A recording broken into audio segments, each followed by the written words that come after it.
안녕하세요. 반갑습니다. 허재삼 작가입니다. 오늘 제가 여러분들께 소개해 드릴 책은요. 김하나 작가님과 황선우 작가님이 공저한 여자 둘이 살고 있습니다. 라는 제목의 책입니다. 그럼 먼저 작가 소개를 하겠습니다.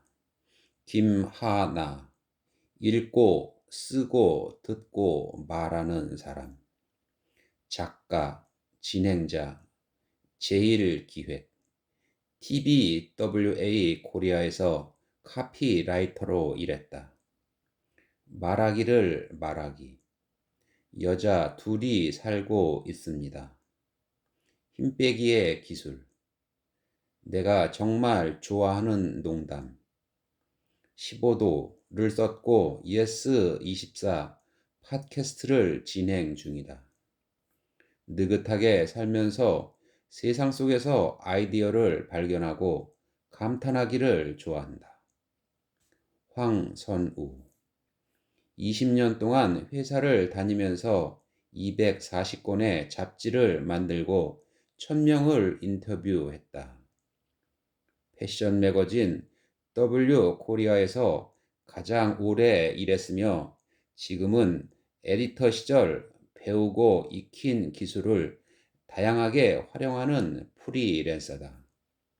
작가, 에디터, 생활 체육인이자 아마추어 리코더 연주자로서 일 안과 밖의 삶을 오래 잘 꾸려가고 싶다. 쓴 책으로 여자 둘이 살고 있습니다. 멋있으면 다 언니가 있다. 이 책은 각자 혼자의 삶을 잘 살아가던 두 여성이 한 집에서 함께 살기로 결심하고 살림을 합치고 서로 적응해가는 과정을 담고 있습니다. 이 책은 결혼하지 않고도 그렇다고 혼자 고립되지 않고도 다양한 공동체로 존재할 수 있음을 실제 저자들의 삶을 통해 보여주었습니다. 이 책에는 요즘 우리가 읽고 싶어 하는, 보고 싶어 하는 글과 사진 등이 모두 실려 있습니다. 고양이 2마리씩을 각자 키우며 독립적인 삶을 살았던 그녀들이 의기투합하여 아파트를 공동 명의로 구입하고 합가해서 살아가는 한 지붕 두 가족의 이야기가 유쾌하게 그려져 있습니다. 출간 당시 혼자도, 결혼도 아닌 조립식 가족의 탄생이라는 새로운 이슈를 불러일으키며 언론의 주목을 받았습니다. 2030 비혼 여성뿐만 아니라 기혼자들에게까지 큰 공감을 얻으며 뜨거운 사랑과 환대를 받은 그러한 책입니다. 유쾌하고 재치 넘치며 때론 날카로운 통찰력까지 담긴 글들은 함께 살기로 선택한 삶이 주는 기쁨과 즐거움, 갈등과 화해, 그리고 무엇보다 성별을 떠나 누군가와 함께 산다는 것에 진정한 가치와 의미를 생각하게 해줍니다. 의식주는 우리 인간이 살아가는 데 있어서 가장 기본적인 3요소라고 할 수 있습니다. 특히 주거는 생활 안정, 건강과 직결되기에 매우 중요합니다. 행정안전부의 2021년 9월 말 기준 3분기 주민등록 인구 통계 발표에 따르면 주민등록 1인 세대가 936만 7,439세대로 집계됐다고 밝혔습니다. 전체 세대수 2,338만 3,689세대 대비 40%를 처음으로 돌파해서 1인 세대가 꾸준히 늘어나고 있습니다. 1인 세대의 증가 추세는 앞으로도 계속 이어질 것으로 보입니다. 1인 세대의 증가와 라이프 스타일의 변화에 맞춰 사회, 경제, 문화 등 전반에 영향을 끼칠 것이라는 분석입니다. 비혼주의와 저출산, 고령화 현상이 심화되는 한편 부동산 정책으로 인한 세대 분리 신청이 늘어난 결과로 볼 수 있습니다. 세대를 분리하는 경우 주택 청약이나 부동산 관련 세금 혜택에서 유리하게 적용할 수 있기 때문입니다. 이 책의 구성은 작가 한 분의 글이 실려 있고 또 다른 분의 글이 이어지는 형식으로 엮어져 있습니다. 네, 그럼 바로 본문으로 한번 들어가 보겠습니다. 분자 가족의 탄생, 김하나. 혼자 사는 게 잘 맞는다는 말은 10년쯤 그 생활을 지속해 본 후에 해야 할 말이라고 생각한다. 나의 경우 처음엔 혼자 사는 게 너무너무 좋았다.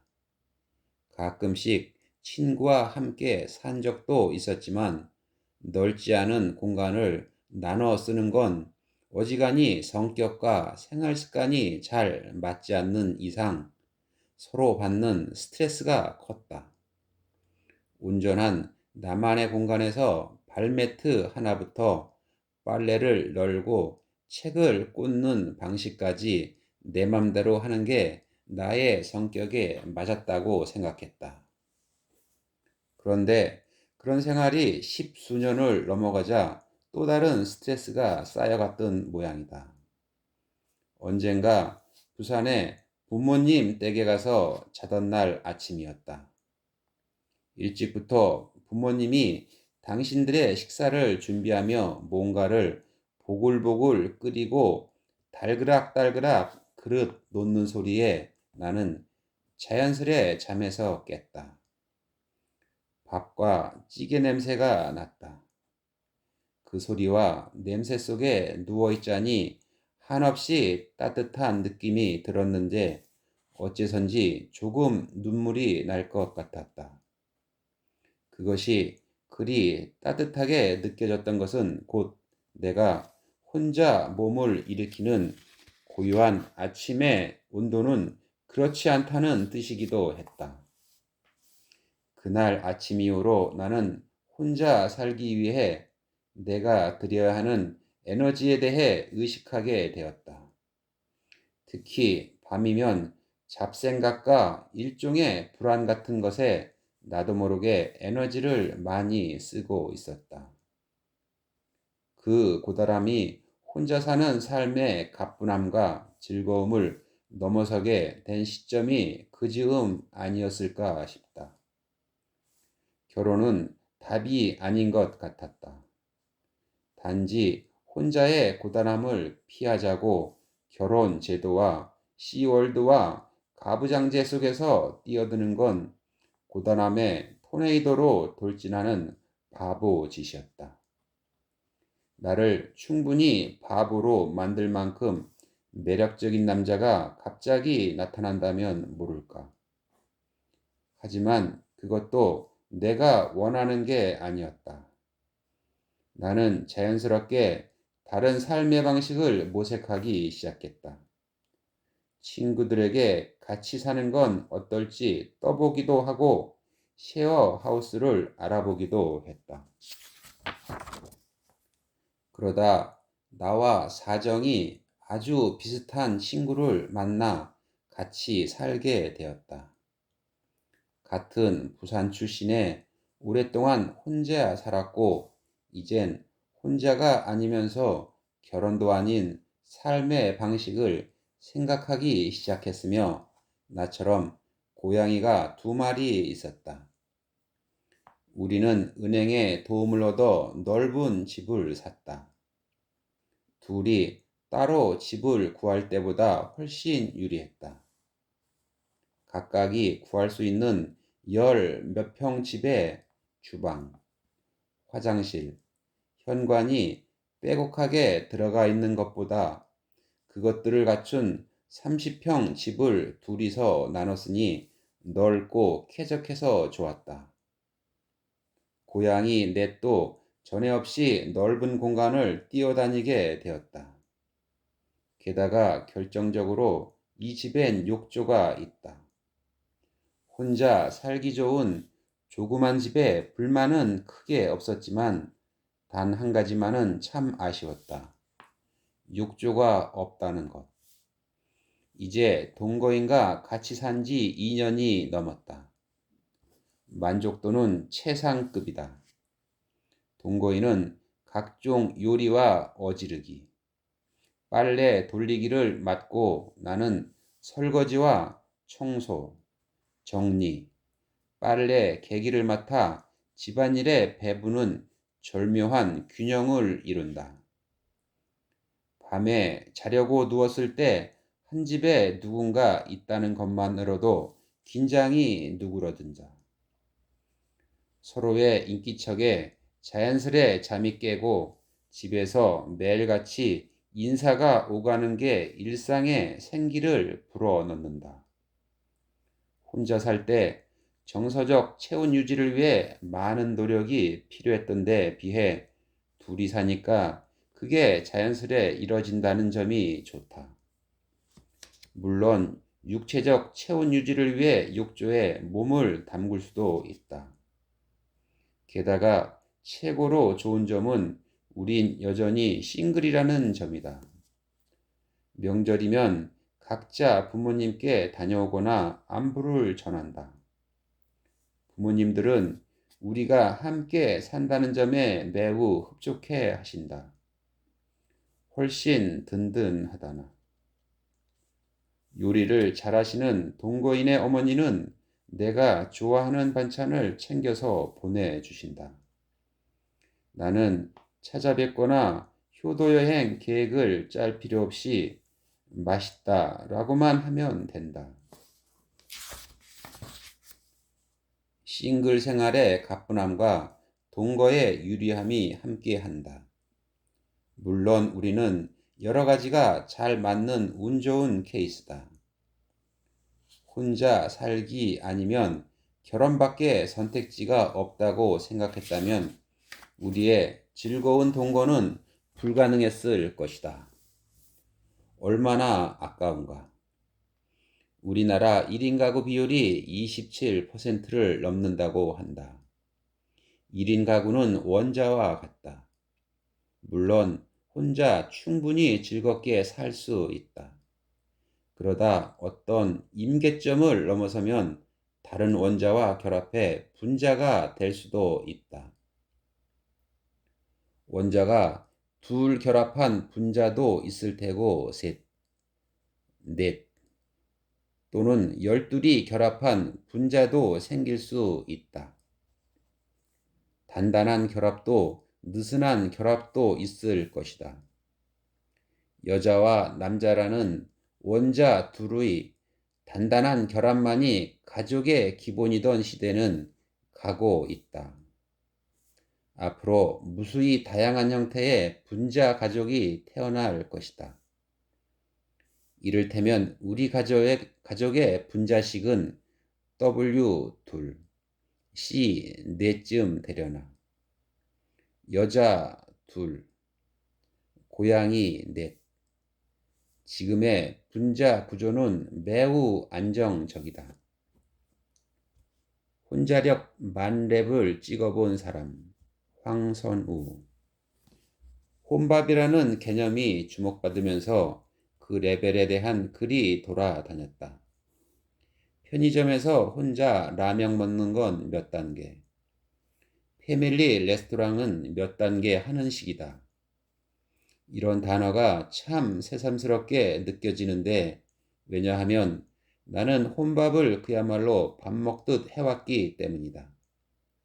먹는 걸 좋아하는 사람이 20년쯤 혼자 살다 보면 같이 할 누군가가 있거나 없거나 스스로 잘 챙겨 먹는 방향으로 개체 안에서 진화가 일어난다. 징징거리며 어리광을 부려봤자 아무도 받아주는 이가 없다면 어른이 될 밖에. 몸을 움직여 음식을 직접 만드는 쪽이든 밖에서 거리낌 없이 혼자 사 먹게 되는 쪽이든 허기와 식욕을 추진력으로 도약해 다른 사람의 시선을 뛰어넘는 순간을 한번 경험해 보면 혼밥은 어렵지 않고 즐길 만한 것이 된다. 나에게 그런 강렬한 혼밥의 첫 기억은 대학 4학년 가을이었다. 대기업 최종 면접을 보고 다시 학교 앞으로 돌아왔는데 그냥 배가 고프다기보다는 더 총체적으로 기운이 딸리는 게 느껴졌다. 아무래도 다르게 대답하면 좋았을 것 같은 답변이며 긴장해 있었을 표정의 석연치 않음이 한 고비를 넘겨 스르륵 긴장이 풀리는 기분과 함께 밀물처럼 들이닥쳤다.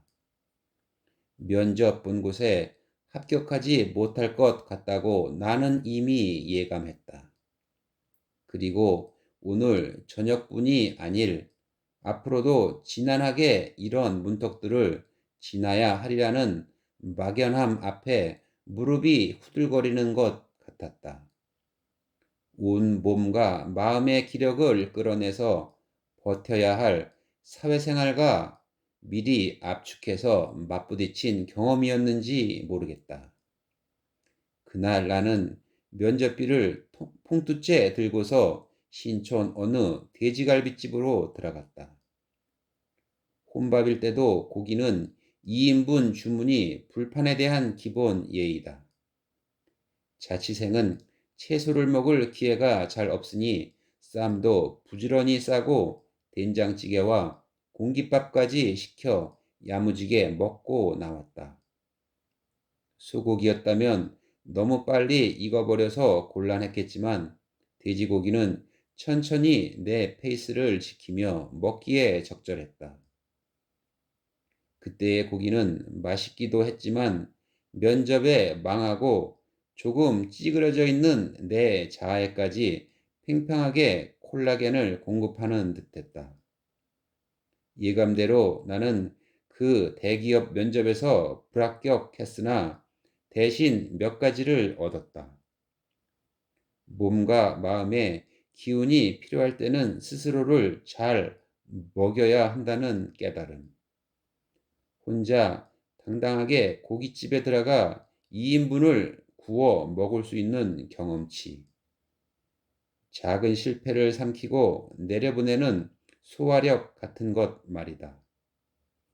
기분이 저기압일 땐 고기 앞으로라는 교훈을 스스로 터득한 셈이다. 얼마 지나지 않아 그때의 대기업보다 내 적성에 잘 맞는 잡지사에 취직을 했고 회식이며 야근으로 여러 사람들과 어울려 밥 먹는 일이 많아지다 보니 혼밥은 오히려 조용하고 여유로운 식사로 여겨졌다. 여행을 혼자 하는 건 혼밥의 최고 레벨보다 한두 단계 위에 있다. 식사를 포함한 모든 일정에서 혼자인 것은 물론 경로 선택과 이동 등 여행에서 발생하는 수많은 선택지 앞에서 누구와 상의하지 않고 스스로 결정을 내리고 대응해야 하니까. 바쁜 친구들과 일정을 맞추기 힘들 때 혼자 여행을 다녀 버릇하면서 나의 혼자력은 점점 성장했다. 어느 미술관에 들러서 전시를 볼지, 어느 유적지는 패스할지, 빠르게 지르는 직선도로로 갈지, 풍경을 위해 둘러서 해안도로를 선택할지 신속하게 판단하는 동시에 움직이면서 쾌감을 느끼곤 했다. 그 즈음에 나는 믿고 있었다. 혼자는 질서와 닮았다고. 빠르고 편하고 아름다운 것. 4년 전에는 급기야 혼자 서핑을 배우러 갔다. 나보다 몇 주 앞서 서핑을 배운 친구가 한껏 부추겼고 평일에 쓸 수 있는 이틀의 휴가가 있었다. 친구가 추천해준 강원도 양양 죽도 해변의 서핑숍 겸 게스트하우스에 강습과 숙박을 예약하고 차를 몰아 떠났다. 서울보다 먼저 새로운 계절에 들어선 한계령은 늦여름과 초가을의 반짝임을 함께 품고 있었다. 나는 멈추고 싶을 때 원하는 곳에 차를 세우고 하고 싶은 만큼 실컷 감탄하면 되었다. 다만 그걸 들어줄 사람이 없을 뿐. 처음 배워본 서핑은 또 얼마나 재미있던지. 몸에 끼고 붙어서 괴상한 자세로 입고 벗게 되는 고무 수트부터 까무잡잡하게 몸을 태운 서퍼들이 오가는 해변의 이국적인 분위기까지. 새롭고 신기한 경험투성이었다. 이 사람이면 어떨까? 김하나. 내가 황선우의 존재를 처음 안 것은 2010년이었다. 남미 여행에서 돌아와 트위터에 재미를 붙이기 시작했는데 몇몇 사람들에게 누굴 팔로우하면 재밌냐고 물어봤더니 패션 매거진 W코리아 에디터인 황선우를 추천해 주었다. 아이디는 비스트롱 나우. 강함을 말하는 여자라니. 일단 마음에 들었고 팔로우를 하고 지켜봤더니 온갖 분야에 박식하고 센스와 유머가 넘치는 사람이라서 더욱 좋았다. W코리아를 비롯한 여러 매체에 실린 황선우의 글은 항상 짜릿하게 재미있었다. 누가 이렇게 똑부러지게 글을 잘 쓰나 싶어 읽다 보면 말미에 에디터 황선우가 붙어 있곤 했다. 쉼없이 전 세계를 다니며 틸다 스윈튼, 알랭드 보통, 제프 쿤스, 아니 에로노, 장자크 상패, 이우환, 폴 오스터 등 쟁쟁한 사람들을 인터뷰하는 모습이 멋있어 보였다. 황선우와 처음 오프라인으로 만난 것은 트위터로 정보를 알게 된 벼룩시장에서였는데 그날 그래픽 디자이너 이와리와도 처음 만났다. 이때만 해도 이아리, 황선우와 같은 아파트, 심지어 후자와는 같은 집에 살게 될 줄은 꿈에도 몰랐다.